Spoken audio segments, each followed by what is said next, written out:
Assalamualaikum warahmatullahi wabarakatuh. Saya Dwi Julia Anggraini, akhiran NIM 096. Saya dari Prodi Pendidikan Guru Madrasah Ibtidaiyah. Saya di sini dari kelompok 5 yang akan menjelaskan tentang stratifikasi sosial dan pendidikan Islam. Di sini saya akan memulainya, yaitu pendidikan. Pendidikan ini merupakan salah satu aspek fundamental dalam manusia yang berperan penting dalam membentuk kualitas individu dan masyarakat. Dalam konteks Islam itu tersendiri, yaitu pendidikan tidak hanya untuk mentransfer ilmu saja atau mentransfer ilmu pengetahuan, tetapi juga membentuk akhlak, iman, dan karakter sesuai dengan nilai-nilai ajaran Islam. Pendidikan Islam itu diharapkan mampu menciptakan manusia yang seimbang antara aspek spiritual, intelektual, dan sosial, sehingga dapat berkontribusi dalam kehidupan masyarakat secara adil dan beradab. Di sisi lain, di kehidupan saya lanjutkan dari penjelasan saya, yaitu di sisi lain pendidikan dalam sosial itu terdapat fenomena yang tidak dapat dihindari, yaitu stratifikasi sosial yang akan saya sebutkan pada kali ini. Stratifikasi sosial yaitu lapisan masyarakat yang terdiri dari tatanan dari menengah, atas, dan bawah, yang dapat membedakan individu atau kelompok dengan kelompok yang lain sesuai status sosial, pendidikan, kekuasaan, dan kehormatan. Perbedaan ini seringkali menimbulkan ketimpangan sosial pada masyarakat sekitar. Kelompok sosial memiliki kondisi ekonomi yang lebih tinggi, cenderung memiliki akses yang lebih baik terhadap pendidikan dibandingkan dengan kelompok masyarakat yang kurang mampu. Seperti yang telah terjadi di Indonesia, banyak anak-anak yang tidak memiliki ekonomi yang tinggi, maka pendidikannya akan sangat terlantar. Sedangkan orang yang memiliki memiliki ekonomi yang sangat tinggi, pendidikannya itu akan terjaga. Selanjutnya saya akan hubungan antara pendidikan dan stratifikasi sosial. Antara keduanya ini memiliki timbal balik. Di satu sisi, pendidikan dapat menjadi mobilitas sosial yang memungkinkan seseorang meningkatkan status sosialnya. Namun, di sisi lain, pendidikan ini menjadi stratifikasi sosial yang telah saya jelaskan di atas, yaitu adanya ketimpangan status, kehormatan, dan kewenangan. Selanjutnya, stratifikasi sosial dalam perspektif Islam itu, pendidikan seharusnya menjadi sarana untuk menciptakan keadilan sosial dan mengurangi kesenjangan yang terjadi di masyarakat. Islam itu menerangkan prinsip kesetaraan derajat manusia di hadapan Allah Subhanahu wa Ta'ala. Yang membedakan hanyalah ketakwaannya saja di hadapan Allah Ta'ala itu. Namun dalam realitas sosial itu, stratifikasi ini tetap terjadi karena faktor ekonomi. Faktor ekonomi ini faktor yang sangat jahat, dan faktor budaya maupun akses terhalangnya sumber daya, termasuk pendidikan. Bahkan pendidikan itu sendiri dapat menjadi salah satu faktor terjadinya stratifikasi sosial dalam masyarakat. Lebih lanjutnya, lembaga pendidikan Islam seperti madrasah memiliki peran strategis dalam mengurangi kesenjangan sosial dan mendorong mobilitas sosial yang vertikal. Pendidikan Islam tidak hanya berfungsi sebagai lembaga transfer ilmu agama, tetapi juga bisa berfungsi sebagai agen perubahan sosial yang dapat meningkatkan kualitas hidup masyarakat, terutama bagi kelompok yang kurang mampu. Dengan demikian, pendidikan Islam itu memiliki potensi besar yang menciptakan keadilan sosial sehingga terjadi yang inklusif dan merata. Namun demikian, dalam prakteknya masih terdapat berbagai permasalahan terhadap hubungan antara pendidikan dan stratifikasi sosial tersebut, seperti ketimpangan akses pendidikan, perbedaan kualitas. Hal ini menunjukkan bahwa masih diperlukan kajian lebih lanjut lagi tentang pendidikan dan stratifikasi sosial. Mengenai bagaimana pendidikan ini dapat berperan secara optimal mengatasi stratifikasi sosial, bukan justru memperkuat stratifikasi sosial tersebut. Di sini itu yaitu pendidikan yang bermutu itu, yang sangat bermutu, itu bisa dilihat dengan adanya lembaga pendidikan yang dikelola secara profesional, bukan oleh orang-orang yang hanya sebenarnya sendiri. Seperti didukung oleh tenaga pendidik yang kompeten, emang asli lulusan dari kuliahnya. Kalau IPA ya ngajar IPA, seperti itu, agar tidak ada ketimpangan dalam mengajar. Terus harus kompeten, sarana dan prasarananya yang memadai. Ini harus dilihat juga karena fasilitas itu sangat dipentingkan untuk mahasiswa dan guru. Selanjutnya yaitu serta pembiayaan yang cukup. Dan pembiayaan yang cukup ini harus sesuai dengan sarana dan prasarana. Oleh karena itu, pendidikan telah menjadi sektor strategis dan program pembangunan nasional. Bahkan banyak negara menjadikan pendidikan sebagai leading sektor atau sektor unggulan dalam pembangunan. Negara-negara yang menempatkan pendidikan sebagai prioritas utama terbukti mampu mencapai kemajuan yang signifikan dan bahkan menguasai pasar global yang sangat tinggi.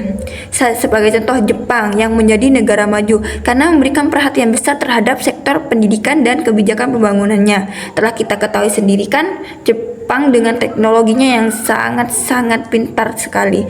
Selain itu, pendidikan juga berkualitas sebagai peran penting dalam mengembangkan individu secara menyeluruh.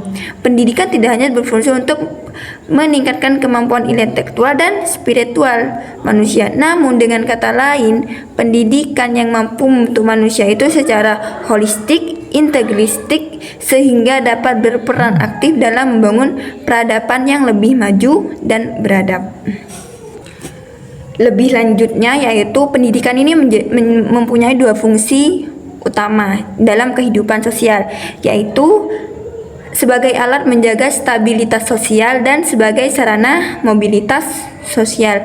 Di satu sisi lain, pendidikan berperan untuk mempertahankan nilai-nilai sosial yang sudah ada. Nah, di sisi lain juga sebagai sarana bagi individu untuk meningkatkan status sosialnya. Di sini muncul keterkaitan yang erat antara pendidikan dan stratifikasi sosial. Mengapa penting? Pentingnya mengkaji hubungan antara pendidikan Islam dan stratifikasi sosial itu terletak pada upaya untuk memahami bagaimana pendidikan dapat memengaruhi struktur sosial pada masyarakat yang terjadi pada hari ini. Kajian ini yaitu bertujuan untuk menganalisis peran pendidikan Islam yang membentuk, mempertahankan, dan mampu mengubah stratifikasi sosial yang terdapat di antara kalangan kita tersendiri. Dalam konteks global, isu-isu yang berkaitan dengan pendidikan Islam itu semakin berkembang, terutama dalam menghadapi tantangan modernisasi, globalisasi seperti saat ini, dan ketimpangan sosial. Karena itu, diperlukan pembahasan yang mendalam mengenai hubungan antara pendidikan Islam dan stratifikasi sosial. Agar pendidikan itu dapat berfungsi secara optimal sebagai sarana pembangunan manusia dan masyarakat yang lebih adil dan beradab. Sebagaimana konsep pendidikan lainnya, yaitu konsep pendidikan Islam yang berbasis masyarakat tentunya dapat menjadi wadah pengembangan kearifan lokal, dan begitu juga kearifan lokal menjadi inspirator dalam mengembangkan pendidikan. Pendidikan ini diarahkan untuk menjaga stabilitas sosial pada satu sisi dan mendorong melakukan mobilisasi sosial pada sisi lain. Selanjutnya di sini yang saya akan jelaskan yaitu aspek-aspek stratifikasi sosial. Di sini itu terdapat aspek-aspek stratifikasi sosial dan pendidikan Islam, korelasi pendidikan Islam dan stratifikasi sosial. Di sini yaitu aspek-aspek stratifikasi sosial. Setiap manusia mempunyai sesuatu yang dihargai, baik berupa kepandaian, kekayaan, kekuasaan, profesi, keaslian keanggotaan masyarakat, dan sebagainya. Selama manusia membedakan penghargaan terhadap sesuatu yang dimiliki tersebut, pasti akan menimbulkan lapisan-lapisan dalam masyarakat. Semakna dengan uraian yang menimbulkan ini pasti ditandai dengan adanya satu hal, ketidaksamaan struktur yang tampak pada sejumlah pengaturan instansi sosialnya. Stratifikasi sosial ini terjadi karena adanya pembagian atau segmentasi kelas-kelas sosial di masyarakat. Kelas sosial adalah suatu lapisan dari mereka orang-orang yang berkedudukan sama dengan rangkaian ikatan dan status sosial. Ini menurut Horton. Dasar dari sistem stratifikasi menyebabkan disebabkan adanya ketidaksinambungan pembagian hak dan kewajiban serta tanggung jawab masing-masing individu atau kelompok dalam sistem sosial.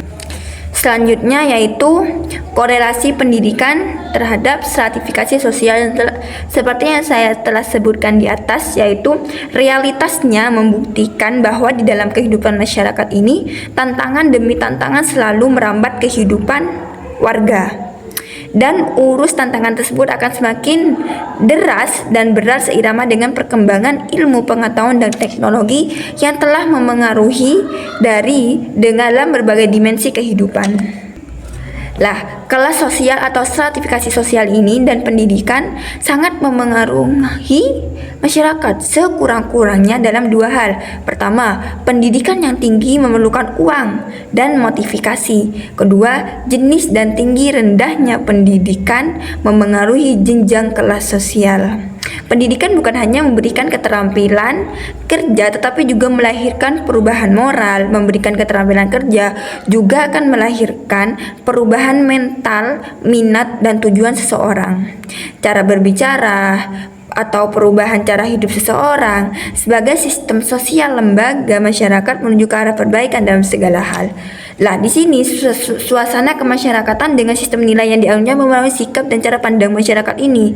Demikian juga hal-hal kecil dan cara pandang masyarakat tersebut. Selanjutnya yaitu sebab-sebab stratifikasi sosial. Yaitu 1. Ukuran kekayaan. Lah, semakin tinggi kekayaan seseorang itu atau semakin banyak termasuk dalam dan semakin tinggi atau semakin banyak kekayaan seseorang itu, maka jenjangnya akan semakin atas. Lah, disinilah terjadi stratifikasi sosial. Kekayaan tersebut dapat dilihat dan diukur dari rumahnya, kepemilikan kendaraan pribadi, luas tanah, dan cara berpakaian orang tersebut. Lah, di sini bisa diukur dengan ukuran kekayaan. Kedua, ukuran kekuasaan. Seseorang yang memiliki wewenang terbesar akan menempati lapisan paling tinggi, misalnya presiden, menteri, gubernur, bupati, wali kota, hingga yang paling rendah seperti ketua, rukun tetangga atau RT, RW itu sudah memiliki wewenang atau ukuran kekuasaan yang menyebabkan stratifikasi sosial. Selanjutnya, ukuran kehormatan, yaitu seseorang yang paling dihormati dan disegani dalam masyarakat biasanya menempati posisi tertinggi terutama dalam masyarakat tradisional. Mereka umumnya adalah ulama, kiai, ustadz, tokoh atau kepala suku, orang tua, atau seseorang yang memiliki jasa besar bagi masyarakat seperti pahlawan. Itu akan dihormati sepanjang masanya. Selanjutnya yaitu ukuran ilmu atau pendidikan yang telah saya bahas. Lah, tingkat pengetahuan atau pendidikan seseorang juga dapat menjadi penyebabnya stratifikasi sosial. Mengapa? Karena orang atau kelompok dengan tingkat pendidikan yang tinggi biasanya menempati posisi yang lebih tinggi. Misalnya, seorang sarjana dibandingkan dengan lulusan SMA atau menengah atau SLP. Namun, ukuran ini terkadang menimbulkan dampak negatif karena dalam kenyataannya kualitas ilmu pendidikan tidak selalu menjadi ukuran utama, melainkan hanya gelar yang dimiliki. Selanjutnya yaitu dampak stratifikasi sosial dalam pendidikan Islam. Nah, penempatan seseorang atau kelompok pada kelas tertentu akan mempengaruhi terhadap perbedaan hak dan kewajiban. Oleh karena itu, lapisan sosial yang berbentuk melalui stratifikasi akan memunculkan dampak positif dan dampak negatif. Stratifikasi sosial yang menunjukkan pada pemisahan individu atau kelompok ke dalam lapisan-lapisan berdasarkan faktor seperti status sosial, kekayaan, kekuasaan, kehormatan, dan pendidikan dan signifikan terhadap hak dan kewajiban individu. Penempatan seseorang dalam kelas sosial tertentu dapat menciptakan perbedaan yang substansial dan cara individu tersebut diperlukan oleh masyarakat serta tanggung jawab yang diharapkan dari mereka. Lapisan-lapisan sosial yang membentuk dari stratifikasi pada gilirannya yang menimbulkan beberapa dampak yang telah saya sebutkan. Lah, di sini saya akan menyebutkan dampak positif terlebih dahulu. Lah, dampak positif sepertinya yaitu memotivasi menuju prestasi dan prestasi dan posisi. 2. Kemampuan bersaing dan kemajuan hidup. Ketiga, mempercepat mobilitas sosial dan perubahan masyarakat. Keempat, kontribusi dan pembangunan negeri.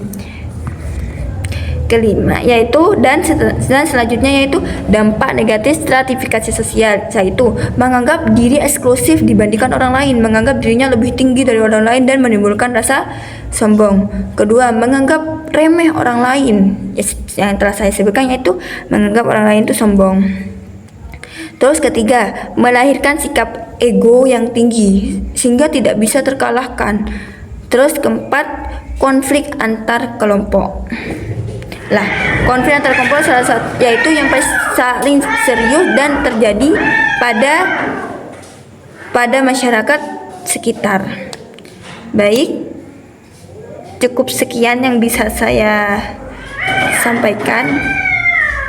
Apabila ada tutur kata yang kurang berkenan dan masih banyak sekali kekurangan yang belum bisa saya jelaskan, saya mohon maaf sebesar-besarnya. Akhirul kalam. Assalamualaikum warahmatullahi wabarakatuh.